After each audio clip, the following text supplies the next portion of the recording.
The animation studio that brought you beloved family classics has now introduced a streaming service, Disney+.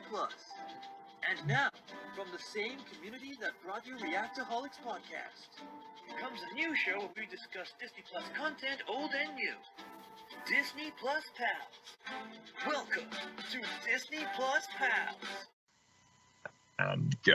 Recording. Oh, the time's coming. Halloween! It's a Christmas movie. It's a Halloween movie! It's a Christmas movie. Neil! I mean, not Girls. Neil. Callum! Damn it. Callum! Girls. Nightmare Before Girls. Christmas is a Halloween movie. Don't You're you both start... pretty. You're No. both pretty. No! Let me finish my statement first, please. I'm finished my statement. Henry Selick himself, the director of Nightmare Before Christmas, even though people keep thinking it's Tim Burton, because literally it says Tim Burton's done Nightmare Before Christmas, but Henry Selick directed this movie, and he said it's a Halloween movie, plus merchandise is the most popular during Halloween than Christmas, and you usually see Nightmare Before Christmas all around the Disney World and land every Halloween, and plus the most iconic song is literally called This Is Halloween. Therefore, it's a Halloween movie. Actually, now that is a valid point, but this is a film about Jack learning about the values of Christmas. And some of the most equally popular songs, like What's This? What's This? Are also equally popular, and the merchandise is also seen around Christmas time. In fact, the Haunted Mansion ride gets a whole Christmas decoration with, guess what? Night Before Christmas. And I grew up watching Night Before Christmas more often than not on television during, guess what? Christmas time. Also, I don't want to take sides, but Christmas is in the title. Halloween. Whose side are you on? I'm on no one's side. I'm the middle ground here.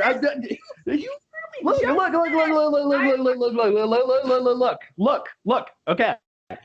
Clearly, there's one side of the world that thinks this is a Christmas movie, and the other side thinks it's a Halloween movie. So it makes sense to bring those two sides together and discuss the film vividly and intuitively, and finally put an end and decide which one it is. Henry Selick, I'm telling you, Henry Selick is the director. He said it's a Halloween movie, therefore it's a Halloween movie. He literally Henry said Selick has no power in this house. Pardon me from drinking from an Easter cup, by the way. See, you're a double agent. You're double dipping no matter what we discuss. He is Dum-Dum. He gives us Dum-Dum. Why are you still referencing Night at the Museum? I was referencing Rise of the Guardians earlier, but he kept referencing the Night of the Museum. I'm like, wait, what does the Rise of the Guardians have to do with the Night of the Museum? Okay, look. Okay, on one hand, this is Halloween. On the other, what's this? On one hand, Sally's song. On the other, Kidnap the Santa Claus. Clearly, there is something here where there is a debate. So today, we will be taking both sides, looking at them, and discussing in vivid detail which one it is. Still Halloween. Christmas. Before we continue, hi, my name is Dr. Neil-Topus. I'm the host of this. I am joined, of course, by Callum McRitchie, and of course, Cherise. I always forget your last name, Cher, because I only call you Cher. I'm not saying my last name if people were going to try to find me and try to come after me. Fine, your last name is Disney, Sherry Disney. Also known as Sherry the Dizwiz. You can follow me on Stardust. Oh, you can also follow Callum if he agrees that Nightmare Before Christmas is a Halloween movie. Okay, so there's already some mudslinging. Clearly, this is the most important thing that's happening right now in terms of an election. Forget Biden and Trump. This is the ultimate debate. It's been lasting for decades. Honestly, this is the debate I care more about. Hey, Callum, remember on Stardust, like, they actually had Nightmare Before Christmas as a Cinema Club movie of the day? Mm-hmm. And, like, they were like, is it a Halloween movie or is it a Christmas movie? And I'm like, well, What did I write again? They even had a poll where people could choose whether it's a Halloween or a Christmas movie. I think it was like really equal, to be honest. I think everyone's like, it's Halloween or Christmas, and I'm like, well, I guess I have a confession. Yeah, it almost sounds like maybe this doesn't matter at all. No, but still, this is what I said. Yes, thanks at Team Stardust. I was afraid you wouldn't pick the film because of the whole debate on whether Nightmare Before Christmas is a Halloween or Christmas movie. Personally, I think it's more Halloween than Christmas. I can't believe I'm going to say this, but I still watch the movie on both holidays. So what you're saying is you're a hypocrite. Damn. However, I wanted to be clear, Callum totally watched this around Halloween time too. Well, I guess that makes me a hypocrite too. And Were I'm you fully just admitting I worried watch it about at both Tim Curry? times. Tim Curry. I never get sick and tired of doing Tim Curry impressions. He's not even in this movie. I'm having flashbacks of the giant organ from freaking Belle's Enchanted Christmas. Oh, For me, it's Fern Gully. Ferg. Oh my gosh, yes, Ferg. And not Nigel Thornberry from the Wild Thornberries. Smashing. No, specifically Callum's Tim Curry voice just reminds me of Fern Gully. Oh yes, a toxic love. Oh my. Oh, toxic love. All right, no more toxic love, no more Stardust. We are digging into this. We have to start with how we were shown this movie, and maybe we can figure out which holiday we were first shown this movie. Maybe then we can figure it out. Callum, let's start with you. I apologize for my lighting. I'm in my kitchen right now. I usually am in the bedroom, but I'm in the kitchen because I have to watch my dog. So if my lighting looks weird, I apologize. I believe I was Fine, honey. introduced to this movie, as well as the wonderful world of Tim Curry. Tim Burton. Tim Burton in general. Tim Curry! Oh my god, you're so funny! Focus! Focus! I'll put a spell on you. Focus! And now you're gone. I wish I was gone. Oh, they're gone. I was introduced to the wonderful world of Tim Burton and Nightmare Before Christmas with a DVD of Nightmare Before Christmas, which also had special features of his short film Vincent, where he was influenced by Vincent Price, as well as the live-action version of Frankenweenie. I didn't see all of it, but some of that. So I saw Frankenweenie before the other Frankenweenie came out. There was also the Night Before Christmas. It gave the DVD to someone else, and I've got memories of watching it a lot around the Christmas period. Why did I first see it? I don't know, but I remember watching it frequently around Christmas time on the television when it's nearing around that season. And to this day, it really still stands out with stop motion. Really does establish the mood of it. Tim Burton, as we know, is a amazingly visual person. Whenever you see the aesthetics, you think, yeah, that's Tim Burton, all right. Very gothic, German gothic, distorted yet still charming and cartoonish aesthetics. It kind of appeals to all ages. And it's this charm that just kind of emanates throughout this entire movie and most of his works as well. I've been watching other films afterwards throughout the years, Corpse Bride and Alice in Wonderland, his magnum opus. Yeah, even that. I actually did dress up as the White Queen, and my mom dressed up as the Red Queen during one of the Comic Cons. The only main reasons I like the Alice in Wonderland movies is because of the costumes. I love the costumes and the outfits.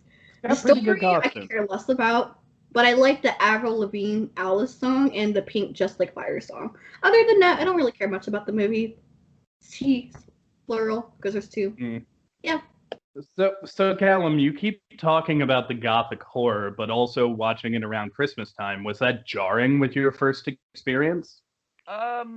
probably a tad bit scary when I was younger, but I think it was the right level of scariness. Like there's certain scenes, like some of the monsters, the Oogie Boogie's death, with or how he gets multiplied into bugs, I guess. That kind of creeped me out, but it wasn't enough to give me nightmares. It was enough to maybe go, "Whoa, that's scary."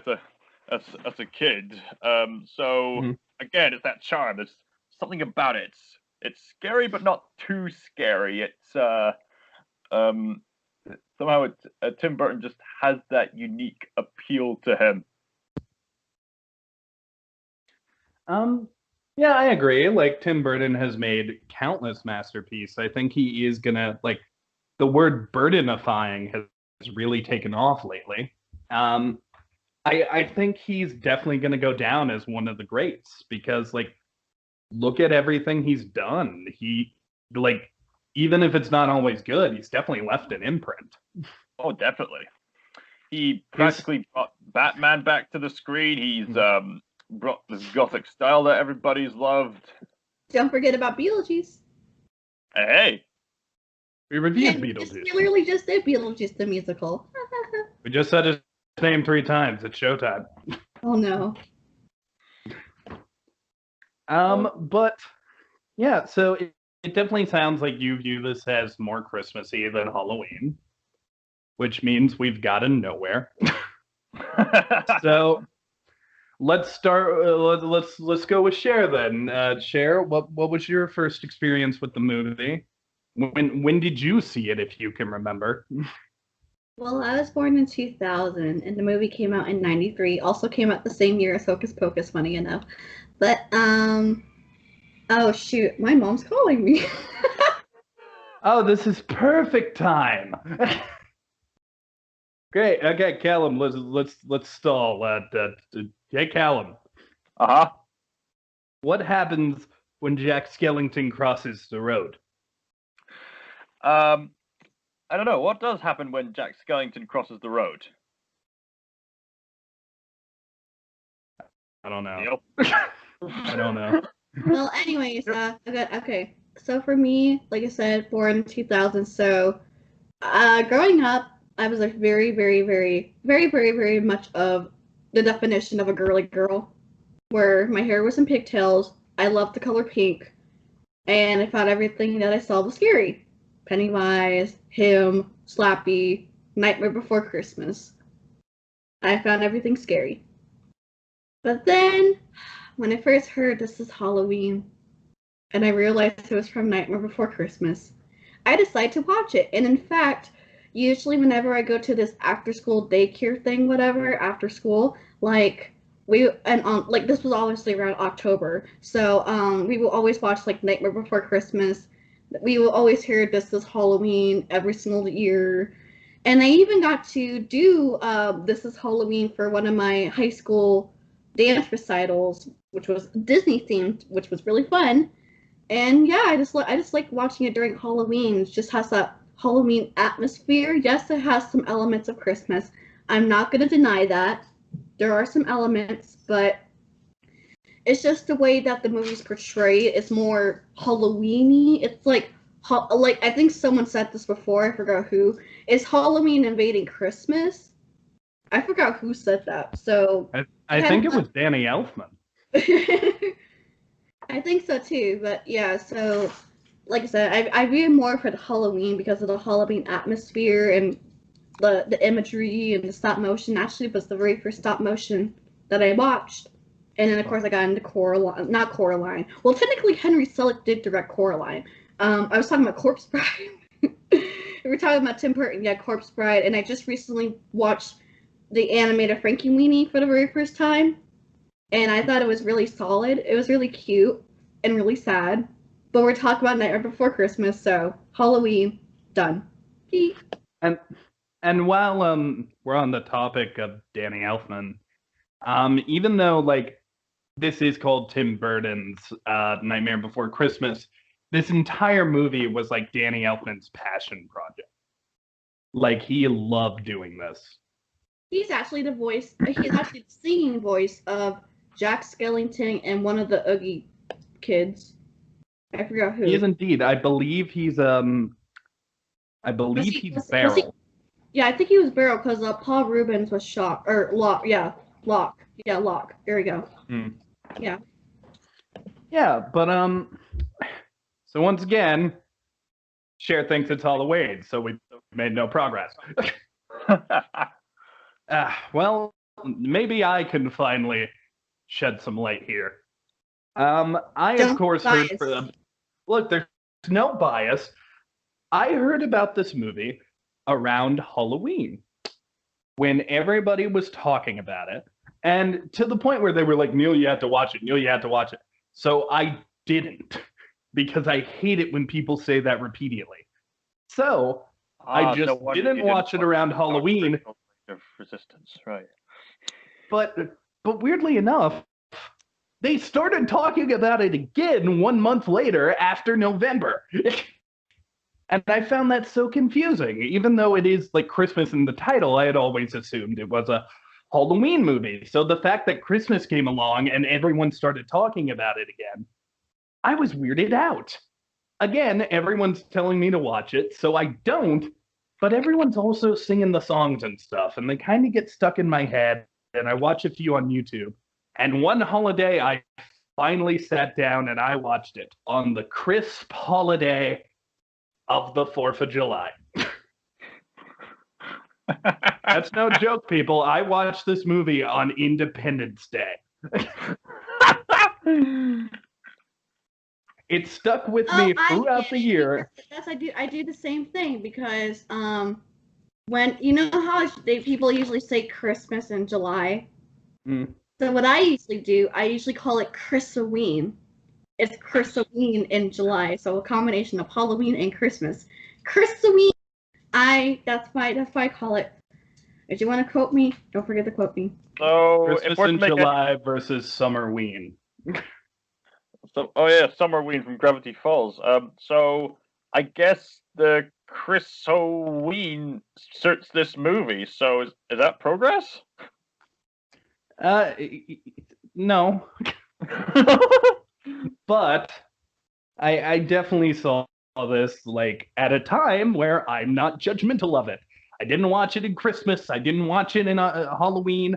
I watched it right in the middle of the year on the 4th of July, literally during the night, because I had a friend who was a fan of it and they would talk about it all the time, and it carried through out the next year. So I finally gave in that night, and throughout, I have seen it several times on both Christmas and Halloween.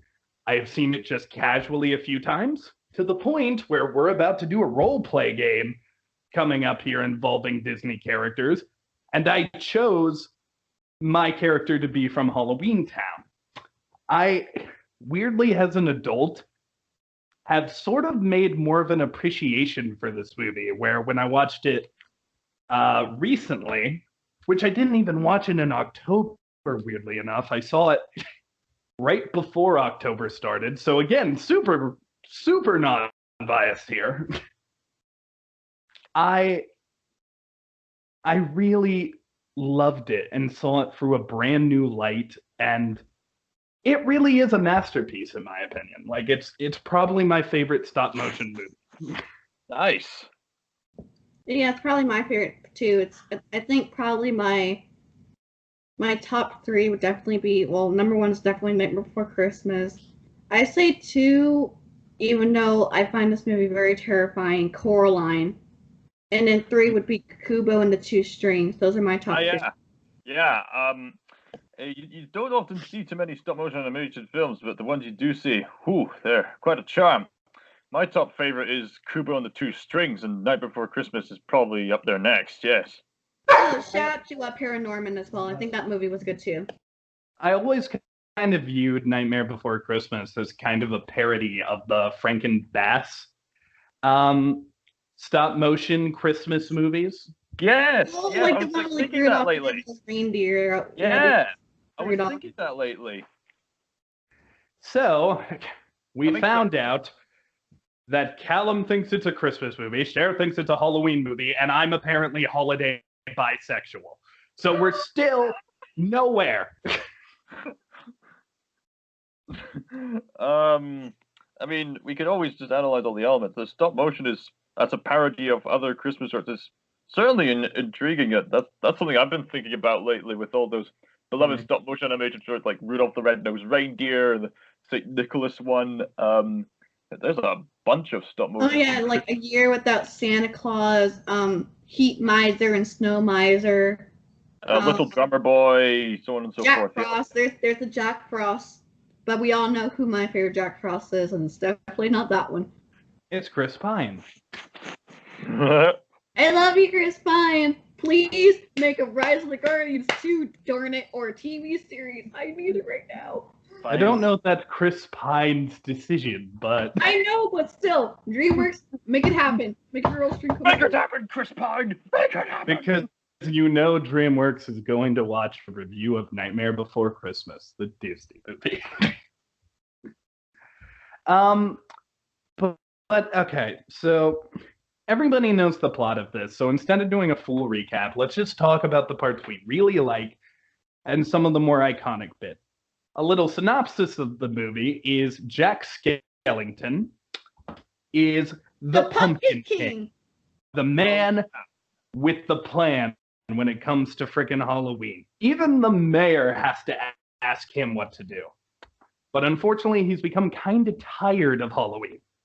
But luckily, he discovers this brand new holiday, Christmas. And he is convinced that this is the next big step that Halloween needs to take. This new Christmas thing that's so wonderful and grand. But unfortunately, that comes with some consequences. Gremlins.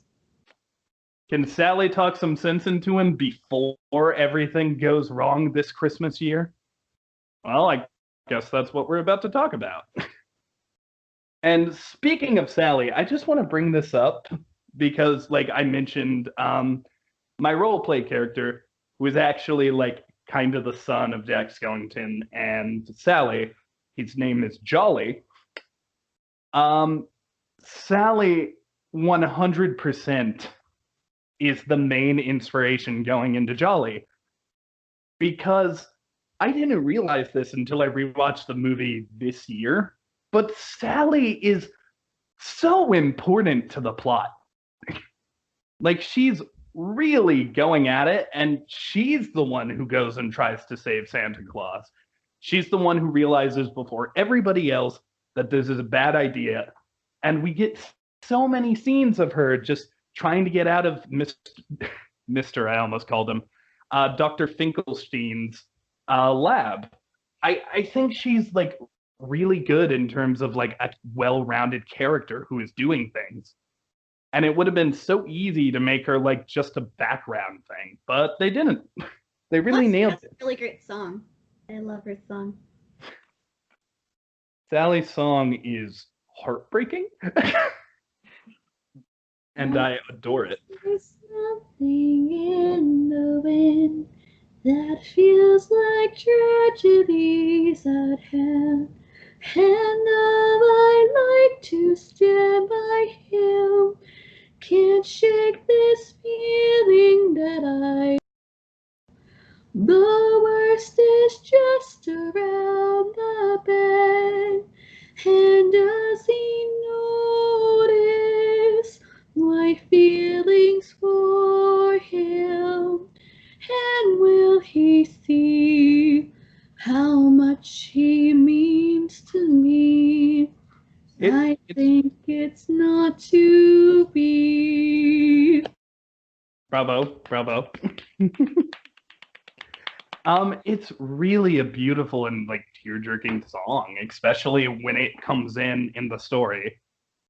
Plus, I've actually heard I've heard a lot of people sing this song, very fantastic, and I've heard mashups with Sally's song and Tears to Shed from Corpse Bride together. It actually sounds really good.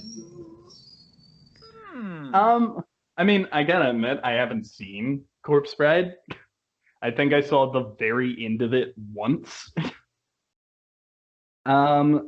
I don't think I watched it for the same reason. Honestly, there was a time in my life where I thought Sally and the bride from Corpse Bride were the same character. Well, Sally and Emily? You thought Sally and Emily were the same people? A Yeah. lot of people theorize that Zero, the dog, and the dog from the Corpse Bride and the Frankenweenie are the same. You think Zero is Frankenweenie? That's what a lot of people speculate. I don't know about that, bro. That's what they theorize. Well, I think some people I heard said that Jack and Victor, which actually from both, yeah, because there's two Victors. You got Victor from Corpse Bride and Victor and Frankenweenie and Jack are all the same people, or the same person. Yeah, I don't know about that either. Jack is just so, like, I've seen little bits of Frankenweenie, enough to be like, no, I don't think that is Jack. I like the idea that Jack has just kind of always been a skeleton, even though he makes the reference, like, since I am dead, implying he's been alive before, but... Oh, and the man from Kentucky, unlucky. And I'm known from England and France. He's been around. Well, yeah, he's so essentially, like, from my perception, I guess this is something that the fans would have to discuss. I view Jack as Halloween Santa. So because of that, Jack probably goes around all over the world scaring people on Halloween night. Makes sense. I mean, that's just my perception of it. Like, everybody in Halloween Town leaves, pretends to be trick-or-treaters, and goes and scares the hell out of people. I mean, Jack's constantly dressed. Well, I mean, he's at the beginning of the film. He's dressed up as a scarecrow. He's the Pumpkin King, and the main thing associated with Halloween is a pumpkin, so that makes sense. Well, maybe that was just his Halloween costume that year. Yeah, Sleepy scarecrow. Hollow. Sleepy Hollow. Oh, I mean,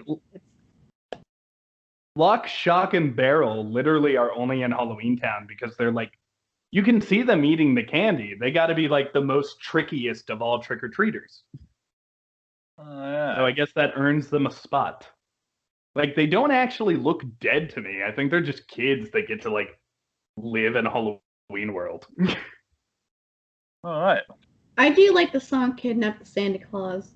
Kidnap the Santa Claus. Throw him in a bag. I friggin' love it. All the songs are great. Turn up all the light.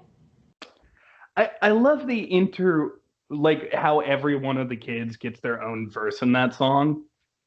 And they're all so catchy and so funny. I wish Like, my when they're chorus were so dumb. They specifically talk about poking him with a stick at one point. But the problem with Kidnap the Santa Claus that somebody brought up to me was, hey, isn't the goal of this song to kidnap the Santa Claus? And I was like, yeah, of course. And he's like, half of the stuff they're saying in these rhymes would kill him. Well, Sure. these are the Well, same people who unless he's mistook evil. Santa Claus for the Easter Bunny, so take that in as you will. Oh yeah, the Easter Bunny. Where's the Guardians? No. We are talking about Disney. You save that. We'll do it later. But this bunny is, of course, not voiced by Hugh Jackman. It's just a little weird because the whole goal from the beginning is like, you need to kidnap Santa Claus. And then they're talking about killing him. And also, I question why Jack trusted them to do this. Like, why not get Mr. Hyde or, like, the werewolf dude or any of the countless witches to go do it? I don't think Jack is the brightest, otherwise we wouldn't have much of a story there. Well, in my perception, like, I used to think, like, oh, maybe only the kids can go. Like, only maybe the kids can get close enough. Because A, they look like human children, and B, like, it's Santa's place. Like, kids probably stumble across it in, like, Christmas stories and shit. Mm. But then I remembered Jack was there for a little bit. So why couldn't Jack have just gone in and stolen him? Because the plot. Someone's got to run Halloween Town. He was probably too busy researching Christmas. I mean, Something's up with Jack. Something's up with Jack. something's up with Jack, as he was just reading the books, doing the science, just looking at all the items, the traditions, the present giving, all that. I mean, I guess you're right. I just maybe it was a situation of all the other monsters were like working on their Christmas and they didn't want Lock, Shock, and Barrel to help because they're too tricky. But Jack assumed maybe they could just go get Santa. Someone's got to do it, he reckoned. I mean, I was going to say why not have Sally do it, but Sally was like sewing his costume at that point. Sally does sew the costume, right? Or am I just dumb? No, you're right. I literally just watched the movie like 2 days ago, so. Yeah, so did I. He definitely sews the costume. All right. Well, of course, like any good story needs a good villain, and we have that in the form of Boogie Boogie. the Oogie Boogie Man. Ken Page, yes. Oh my god, I've actually seen there's like a video of him singing Oogie Boogie live. It's really I've seen good. it too. It's good. He is having a ball. Yes, he is. Also, Good Oogie job. Boogie usually shows up. I guess this would be a point towards Halloween. Oogie Boogie usually shows up in Disney World around Halloween time. Like the Hocus Pocus Spectacular. That one. He also has his own show where it's like, I think it's called Villainous with Oogie Boogie or something like that. I'll look it up. I can find it. Thank you. It might also be like Crazy House with Oogie Boogie or something. But yeah, Oogie comes out to play around Halloween. So does Jack. So I guess they're like a team in that. I met Jack Skellington a long time ago. Yes. Yes, you've told us. Yes, the real Jack Skellington. He was extravagant. I have seen the puppet you're referencing, and it looks very good. Oh, speaking of puppets, Barnaby Dixon. Yes, Barnaby Dixon did a cover of Oogie Boogie's fantabulous song. He gets run over by a train. Oh, and Jonathan Young. I freaking love Jonathan Young.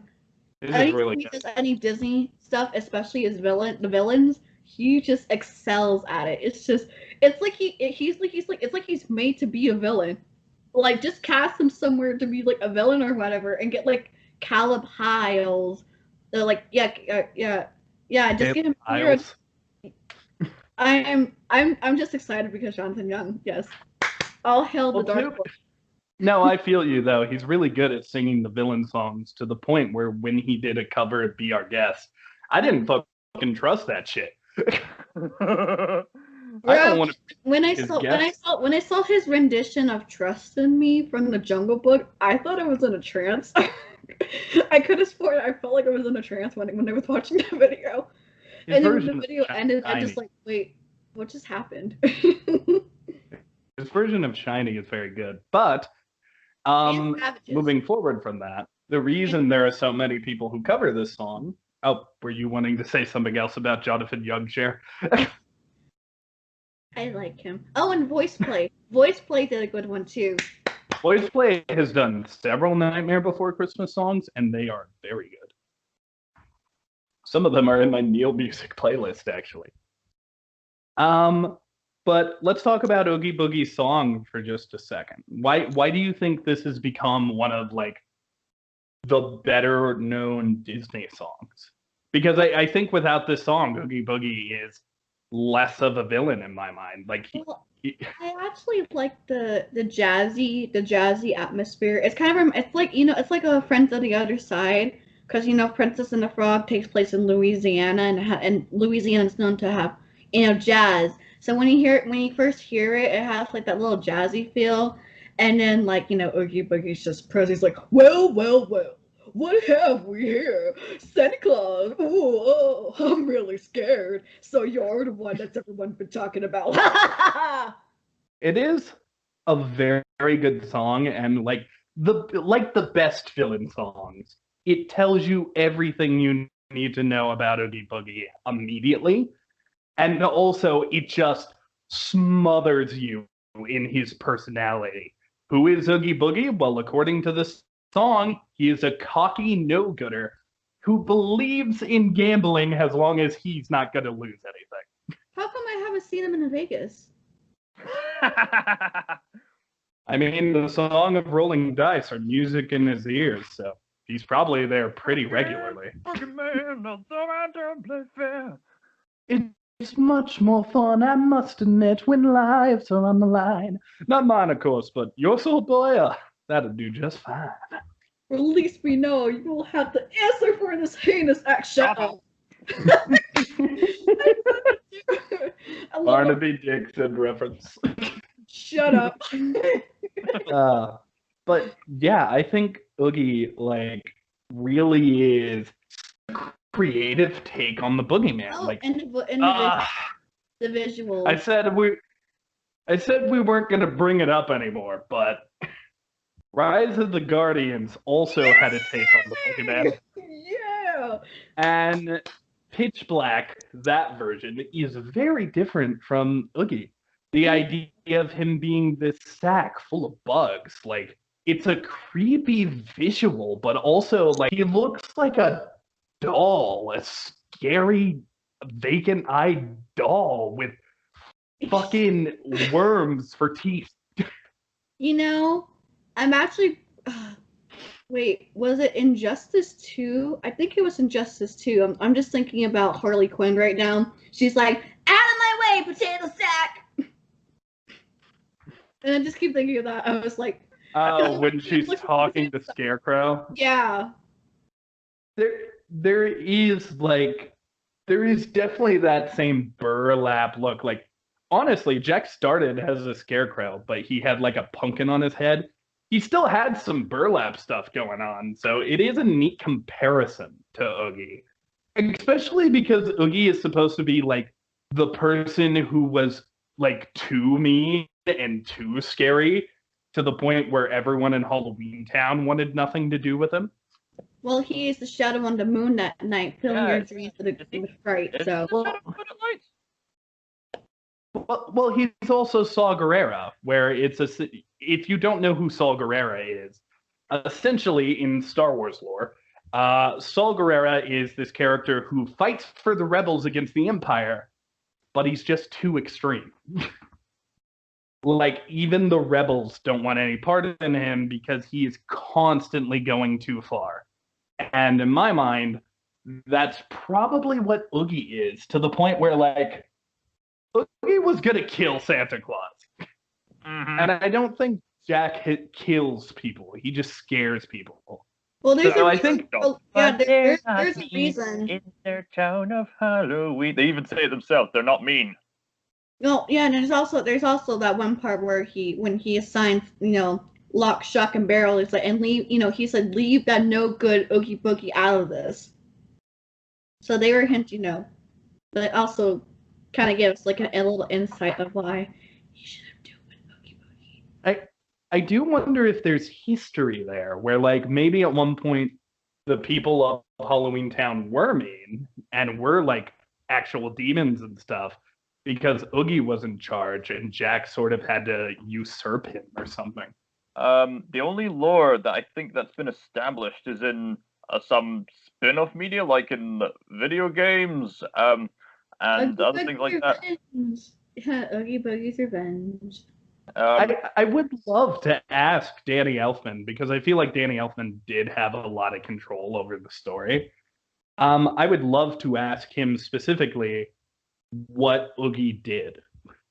Because obviously Oogie had to do something really bad to get thrown out of Halloween Town. There is a tree in a Halloween Town that just has skeletons hanging from the neck.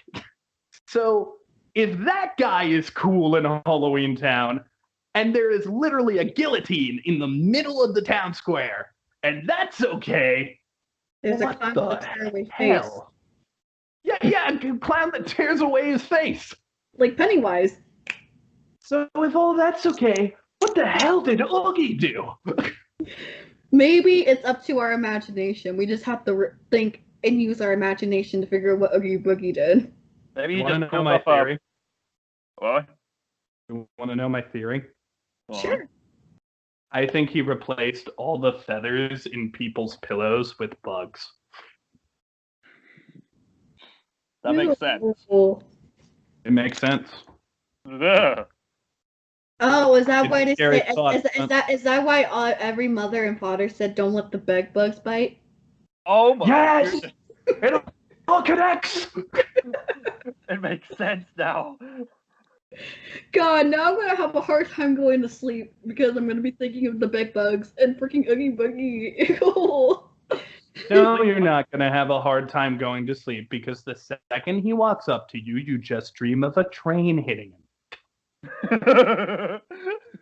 Yeah. Or just sleep on the floor under the bed with the monster, or I don't know. I I'd was chill gonna with a monster under my bed. I'd be like, hey, what you doing under here? I thought that was pitch. oh man, this spoiled the surprise. Here, I got some carrots. Let's share. No, wait, there's actually a Disney Channel movie called Don't Look Under the Bed. I'd switch places with my monster every couple of nights because it can't be comfortable under the bed.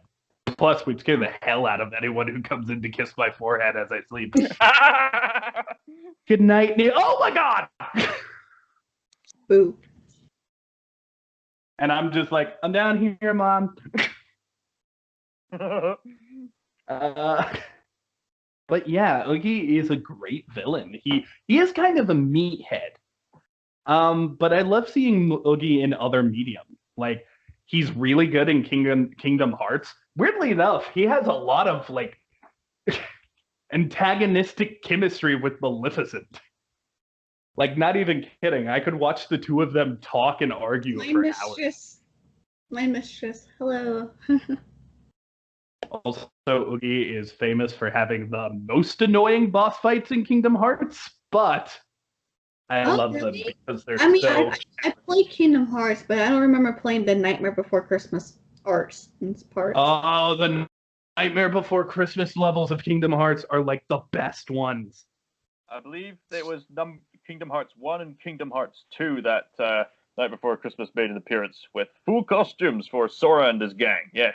Yeah, they actually both Halloween. I've seen like cutscenes because I don't play video games anymore. I just watch the cutscenes so I can listen to all the voice actors. That's what I just usually do. But they have really cool designs for both Halloween and Christmas. Of course, Jack Skellington is the ally that travels with the party with his own set of fighting skills. Hey, at least he doesn't have a soul robber. Speaking of Jack Skellington, let's talk about him for a second. What do you guys think about Jack? Because he is like the main character of this, and emptiness began to grow. I like his laminate. I like Jack's Lament. I really like his voice, Danny Elfman. This is such a rich, extravagant voice he does, but it just steals the show every time he does his singing.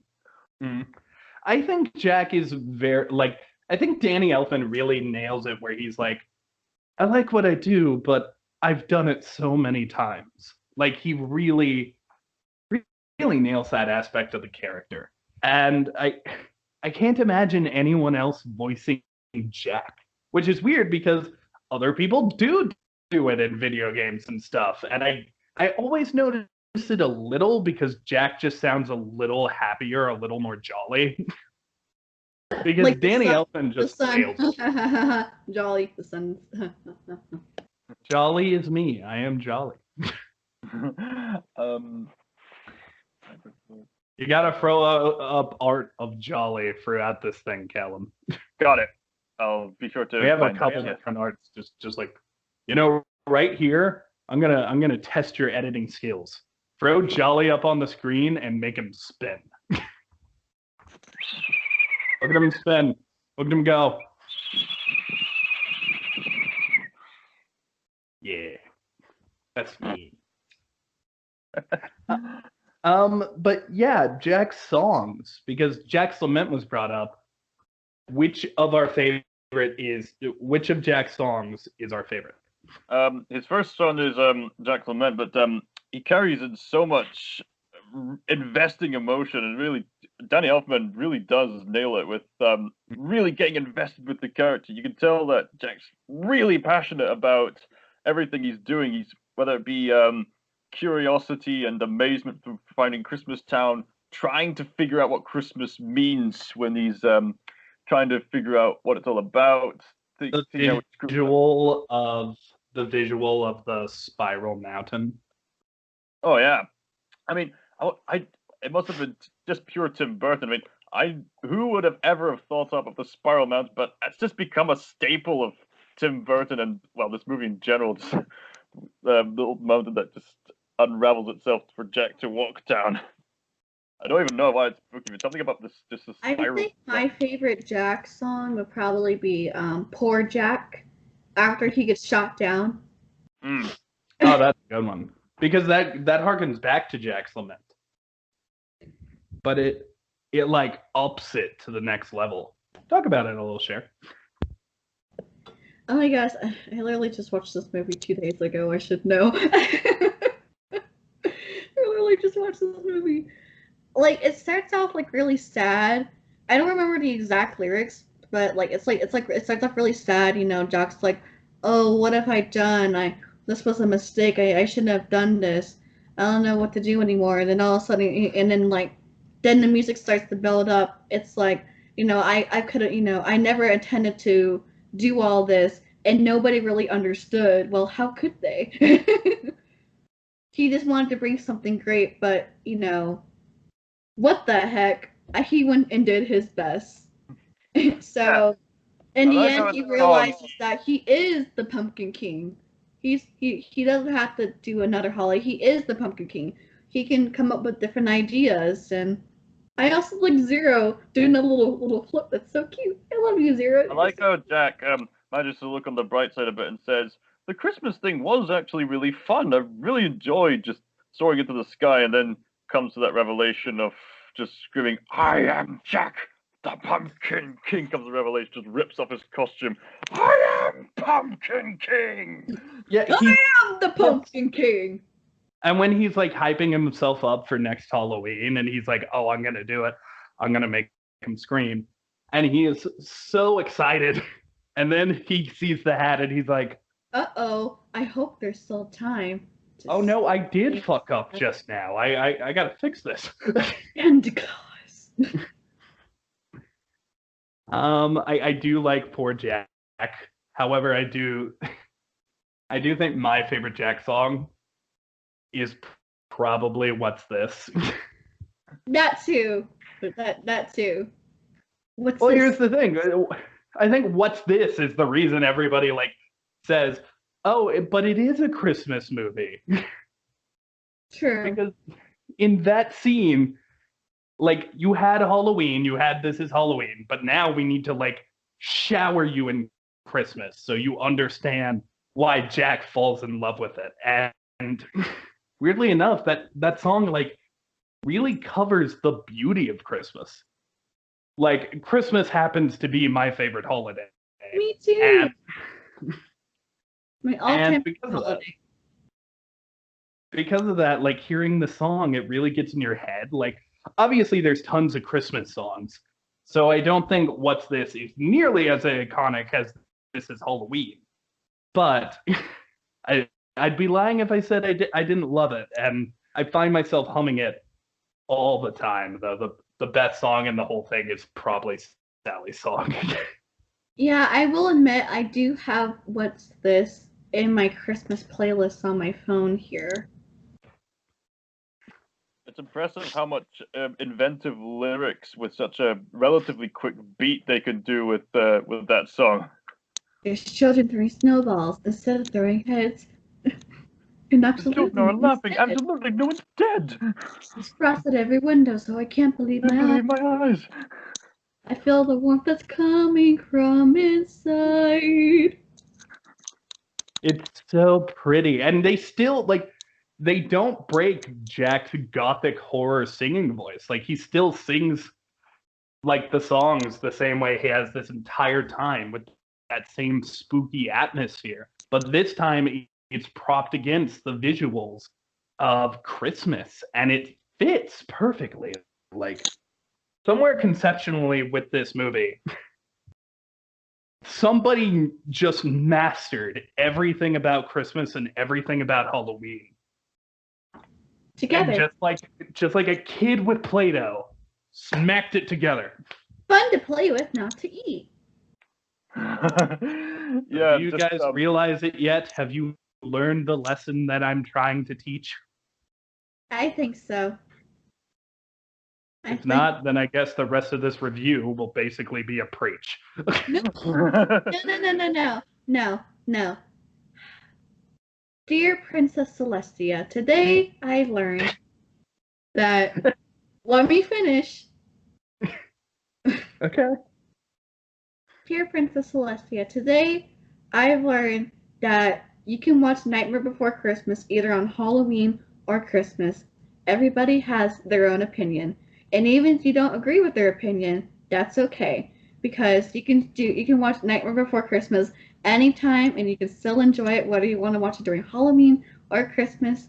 It's fun to share it with your friends and family. Your faithful student, Twilight Sparkle. Thanks. I'm Princess Celestia, I guess. But that's not necessarily the full lesson I was trying to teach. You're right. It's fine to watch it around Halloween and Christmas time. But I think everyone might be ignoring the lesson of this movie. And I will put it plainly. Nightmare Before Christmas isn't a Halloween movie or a Christmas movie. It's literally both. The whole plot of the movie is about combining the two. So it is, in its core, both. It has to be both. P.S. The Nightmare Before Christmas is a Halloween and Christmas movie. Your faithful student, Twilight Sparkle. The idea that it's one or the other is just ignoring half of the movie. It has to be both. And that's why in that poll you mentioned, it was probably so even. And when everyone watches this, they watch it at both times of the year. Because it's not Halloween, it's not Christmas, it is the process of fusing the two. It's Christoween. Christoween ended up being the answer to our question. Gravity Falls knew all along. Oh wait, they had Summerween. Never mind. So they were close. To say is that it's two things. If you only mention one and not the other, it's unbalanced. You have to bring everyone together to make this whole balanced, wholesome movie. That's everything. So without Halloween, Christmas, but without Christmas, Halloween. So what do? You combine them both. Mm. Join together. Because Halloween and Christmas, they have to work together to defend the forces of evil. Right? You're still talking about Rise of the Guardians. No. Good, okay. Because in that movie, Halloween is the enemy.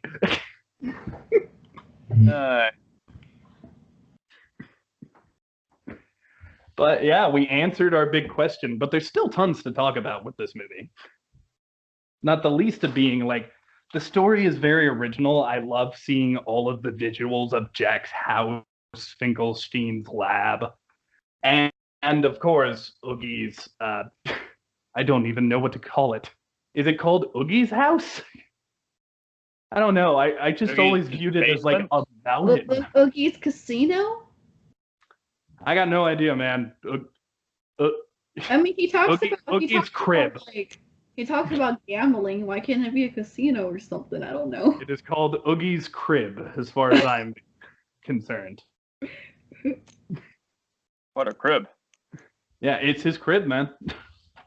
He's like, welcome to my crib, Santa Claus. We got gambling and Lock, Shock, and Barrel are here. I can make some snake and spider stew. I'm very lonely here, Santa Claus. Shake my hand, Santa Claus. Come on, Santa Claus. Won't you shake a poor Oogie Boogie's hand? Wow. Now I just want... weirdly enough, there is a Funko Pop of Jack dressed up for Halloween. And in that, he looks suspiciously like Dr. Facilier. Are you ready? Are you ready? Are you ready? Transformation Central. Transformation Central. Transformation Central. I guess Feel it. you're changing, all right. You're Halloween and Christmas now. But if not, don't blame me. You can blame Tim Burton and his friends who made the movie, I guess. I can't rhyme this. Yeah. Maybe Dr. Facilier did win that Disney villain battle royale. Oogie Boogie should have been in it. Yeah, true. If I would have lost, all they'd have to do was take the thread and just go, zip my box! Oh, yeah, he would have God, died. that scene made me want to throw up. I swear, when I saw that scene, I thought I was going to throw up. It looked gross. So let's move into final thoughts about Nightmare Before Christmas.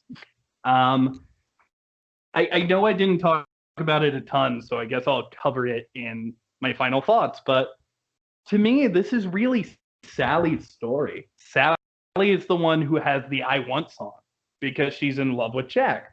Sally is the one who is actively trying to stop Jack, who during half of the movie kind of is unintentionally one of the villains because Like he is, Mushu.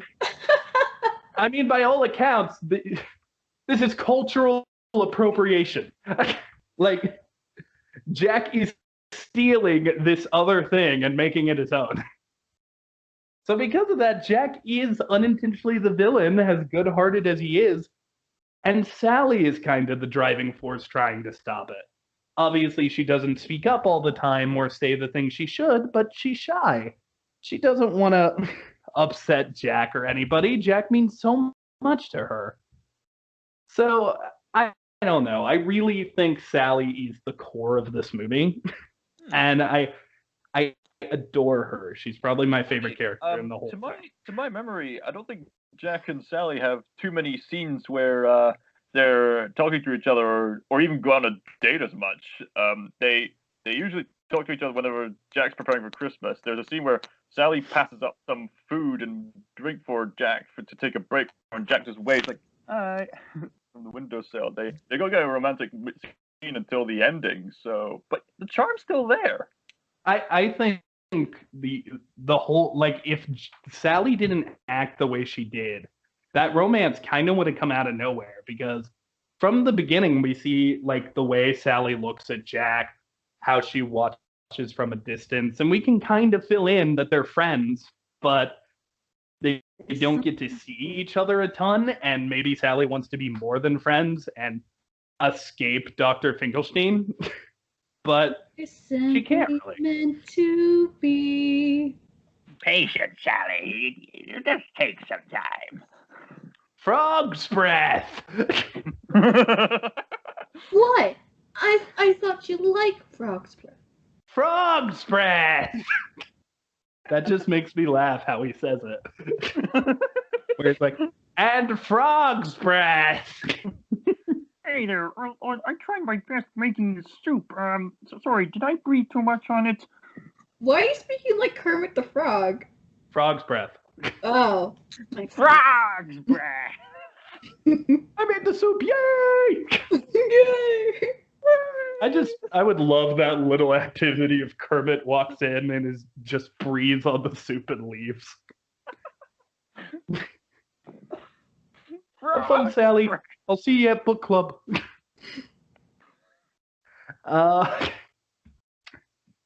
yeah, I definitely think Sally is, like, obviously she's not a princess, but has a character. I think she needs more celebration because everyone remembers Jack, and everyone, like, loves Jack, but really, And Oogie Boogie. I mean, Jack had to learn a lesson, and that's cool. And he absolutely is the main character of the story.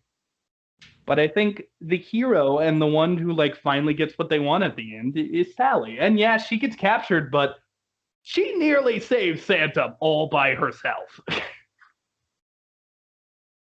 And she got to Oogie's lair all by herself, so I'm just saying. Sally's Sally's true badass. hero of the story in the movie.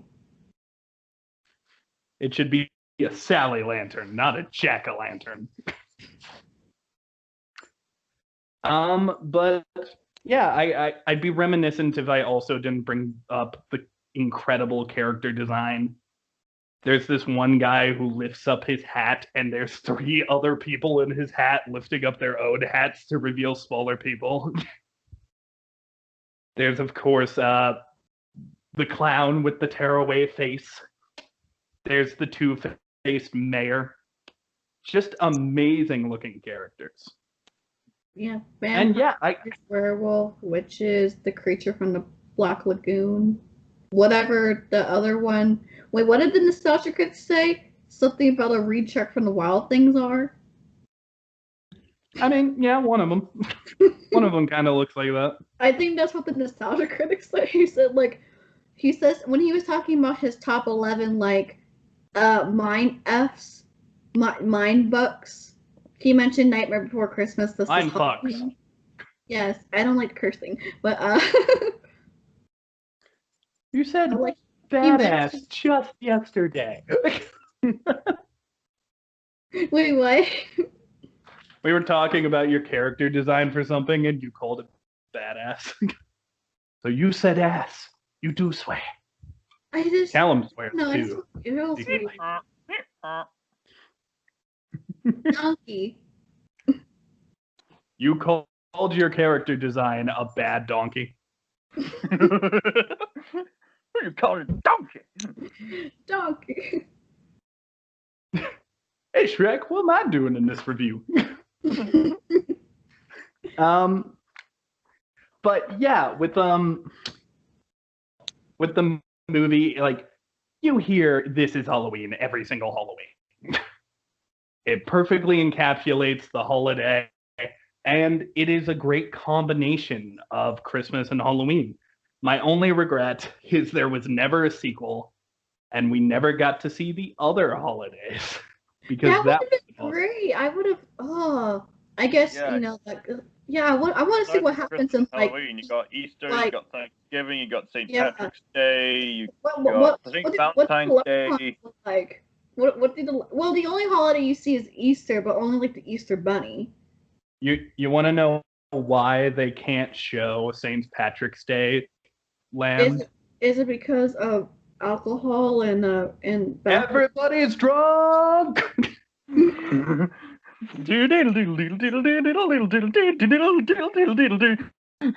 Welcome to St. Patrick's Day land. Here's a pint of Guinness and enjoy your time. What would Cupid look like?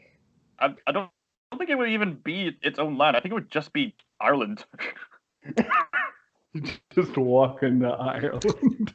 4-leaf clovers over the rainbow, pot of gold.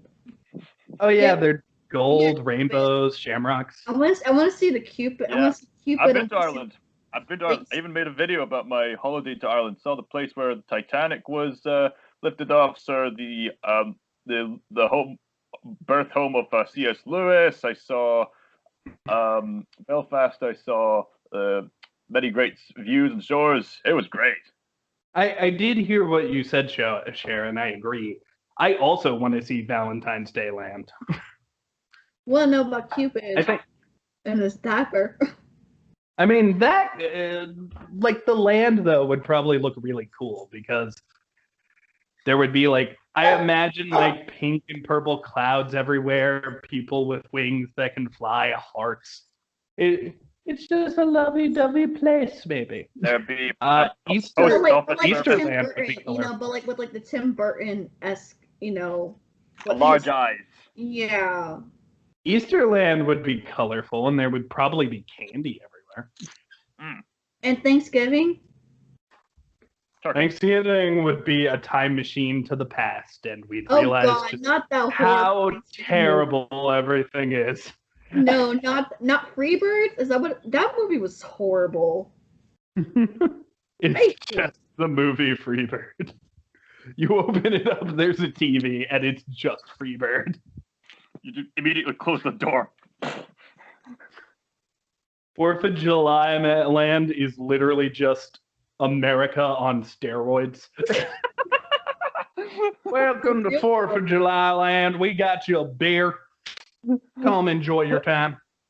We got shotguns, we got fireworks, and of course we got America. Wait, let's see what other holidays. There's New Year's. There's. I wonder what New Year's land is. More drunkenness. Oh yeah, it's just more drunk people. It's just the American place, but a little more civilized. It's like, hello there, and welcome to New Year's land. Here is your beer and wine. You get 2 drinks. Should all acquaintance be forgotten? And so on and so forth. Let's get fucked up! Wait, what other holidays are there? There's I think Arbor Day. Oh yeah, Arbor Day. Just May trees. the 4th be with you. Yeah, Star Wars Day. Hanukkah. I went Hanukkah and Kwanzaa. And... That's the sequel, The Nightmare Before Christmas. Nightmare Before Hanukkah. It's like Fiddler on the Roof, but different. Ding. I feel a little bit nervous though. I don't know if we're gonna react to that. Now I'm picturing the fiddler playing his fiddle to This Is Halloween. Dun, dun, dun, dun, dun, dun, Oh dun. yes! Jack Skellington on the roof. You must be thinking, why have a scarecrow there? Is that not a little bit risky? I sum it up in one word. Tradition! Holiday tradition. And of course, there would be everyone's favorite holiday, Birthday Land, where it's just a nice birthday. little kids' table, and then everybody else is drunk as well. Very merry birthday to On birthdays, yeah, Oh, that's no. plan. That's my character. Mad Hatter is banished from Birthday Land. But final thoughts on Nightmare Before Christmas, Caleb?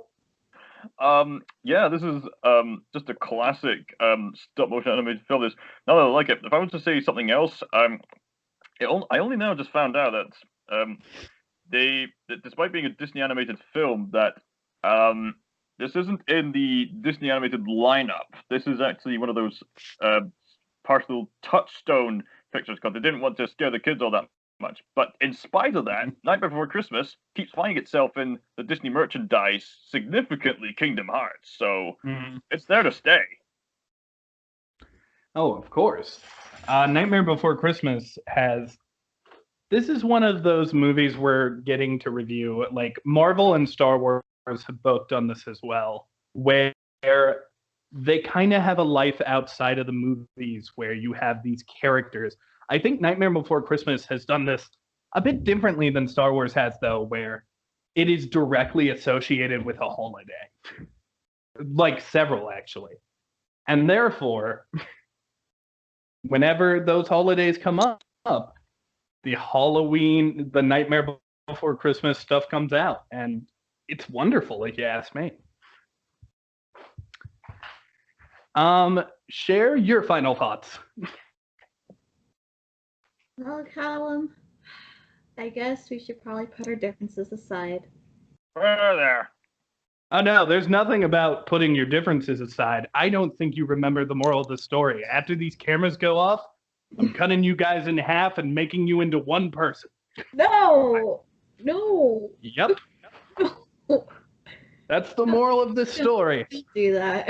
Please. If you love something, match it together with something else you love. I learned nothing from what Jack did. No, but in all seriousness, I still, despite me thinking it's more Halloween and Christmas, I still like watching it, and I like listening to the songs all year round, despite whether it's Halloween or Christmas, or both. So I think it's a really good film. Great stop motion, great songs, great characters, The songs are fantastic. great covers of stuff. I'm And- just saying, if you Listen, want to guys. have a trip, like if you just want to have a mental relapse, watch Merry Christmas, Charlie Brown, and then right afterwards watch this. It's a trip. Well, I do like Peanuts. I also like peanuts. I also like peanuts too. Yep. So yeah, I think Nightmare Before Christmas. There's still that debate, but I learned it's both a Halloween and Christmas movie. Oh wait, it's Halloween and Christmas. Horror, trick or treating, killing people on Halloween. Yeah, that'll do. Yeah. Now we move Now let's on. answer this. Is Rise of the Guardians a Christmas movie or Easter movie? That's what we should discuss next. You know what? Instead of doing any of that, how about we just go to Neil's Word Spotlight? Dun dun dun! Cher, you always get it for me. I'm proud of you. You're like a great squire. So obviously, I don't know how to play the trumpet. I only knew how to play the viola and the piano, but Oh, that's fine though. yeah. Like one of these days, it would be awesome if I said it's Neil's Birch Quarter, and then we just hear dun dun dun on the piano. That would be dope. But moving forward, Nightmare Before Christmas has tons of merch. So They're to both say Halloween and one, Christmas because it's a Halloween and Christmas movie from what we learned today. Thank you, Neil. to say one is not really great. Like honestly, there are plushes of Zero which are adorable. In fact, there are plushes of several of the characters in the movie, including Sally and Jack both. There are statues of Jack and Sally. Oogie Boogie as well. So honestly, it's not hard to find all of this merch. However, I do have two things to bring up. One of them is something I haven't really touched on yet, but I have seen this once. And when I saw it, I absolutely loved it, and I hope to one day own it. It is a snow globe. And I know what you're thinking. Oh, a snow globe, A Nightmare Before Christmas? No. Is it like one of those snow globes from Rise of the Guardians when North uses it to teleport? You are going through something today, my girl, and I will help you. I will go through it with you. But no, it's not that. This is not teleporting. That's not real yet. No, I will bring up an image of it. It is a beautiful shot of a very snowy spiral mountain and Jack and Sally standing atop it. Wait, where is it? I'm gonna give me a minute. Oh God! Looking at these snow globes, though, there are several really good ones. Like there's this one of Jack Oogie Boogie's in it too. Oh, I actually recommend this one. Oh, it's $149. That's a lot of money. I don't have that type of Well, it's from the Bradford Exchange, but it looks really good. In fact, there's tons of snow globes. Holy shit! The Oh, what? there are. What the hell is the Bradford Exchange?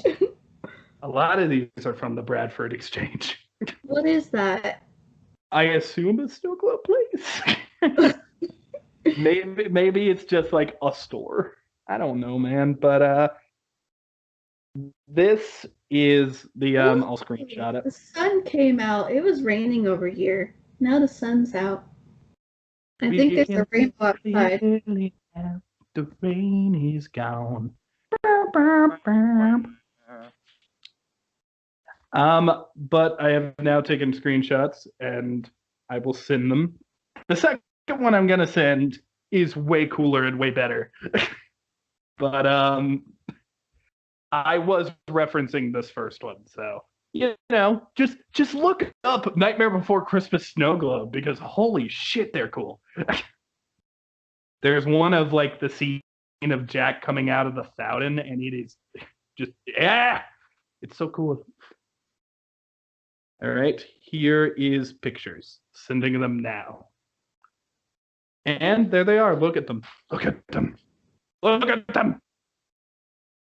It's still buffering. But Okay. All right. There's the first one. wow! And there's That the other looks gorgeous. Yeah, that one looks really good, but then the second one will come very in, extravagant. and the second one's just better. Wow, that's really good. That is like even Zero is in that one. Oh, look at Zero. He's a little Rudolph with his little nose. And the other thing I was going to recommend is if you can find it, because this is obscenely rare. I actually bought it for someone as a Christmas gift. I wish I would have kept it. God damn it. There is a Funko Pop called a Movie Moment where it has Sam. I was about to call him Sam and Jally. I was about to say Jack and Sally on Spiral Mountain. Are you okay? Reaching out and grabbing each other's hands. Are you sure I shouldn't be the one consoling you and you not consoling And it me? is. Can we console each other after this? Can we console each other after this? You made a little comment earlier when I mentioned Northern Rise of the Guardians, and now you're doing little and stuff. Oh, I was joking. But let us finish the review, shall we? Yes. So, what is our ratings? Oh. I mean, I don't want to rate it up too high, but It's a Disney must. Yeah, Disney must. It has to be. Like, if we were to rate it 10 out of 10, I would have to. I'd give it like a 9.5. Yes. Like, actually, no, I'd have to give it a 10 out of 10 because it is my favorite stop motion movie. So, yeah, 10 out of 10. yeah, what the You don't- heck? We're gonna do a triple Disney must. Heck yeah. Didn't we do the same thing with Hamilton? No, with Hamilton, we gave it, and I remember this vividly, a Coro Rumbust.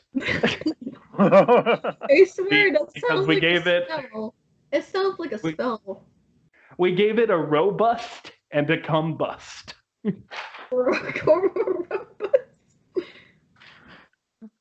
Coral So, Rumbus. thank you all for watching this review of Nightmare Before Christmas. Yes, it came out in November to avoid the argument, but I hope we also mentioned our opinions on the argument to some degree. And we learned our lessons. Yes, we learned our lesson. That's I shall what we shake learned. hands today. virtually with Callum. So, moving forward, what? So What are now we? that this is over, I could take this off. Do you think? Do you think it's time for that special time of year yet?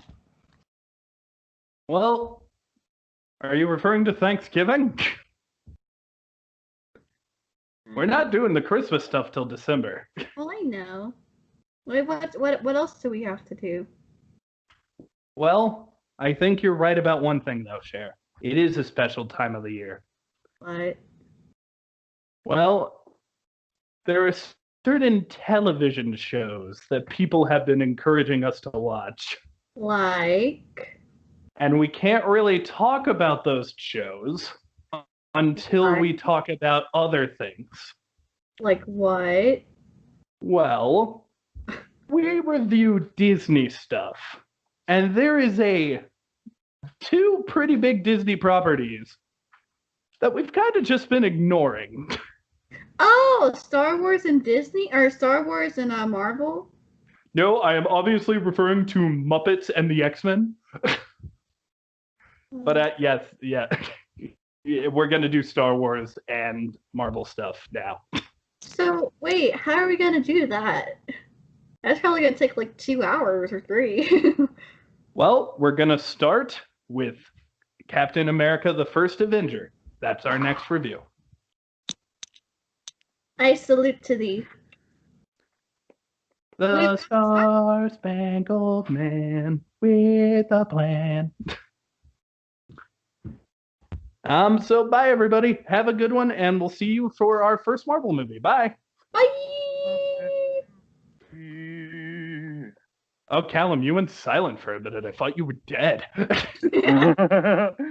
Callum's Someone still take me. recording. Callum's still recording. Ha ha ha ha. This is or in Christmas. This is Halloween. And it's This is Christmas. Halloween. This is Halloween. And Christmas. This is Christmas. This is Christmas. Yeah, it seems like the movie has an opinion at the beginning where it's like, what kind of movie is this? This is Halloween. This is Halloween. Wait, Cal, you still recording? I am. Well, at least we got that joke in. Yay! Now end it, you fool! With pleasure, master.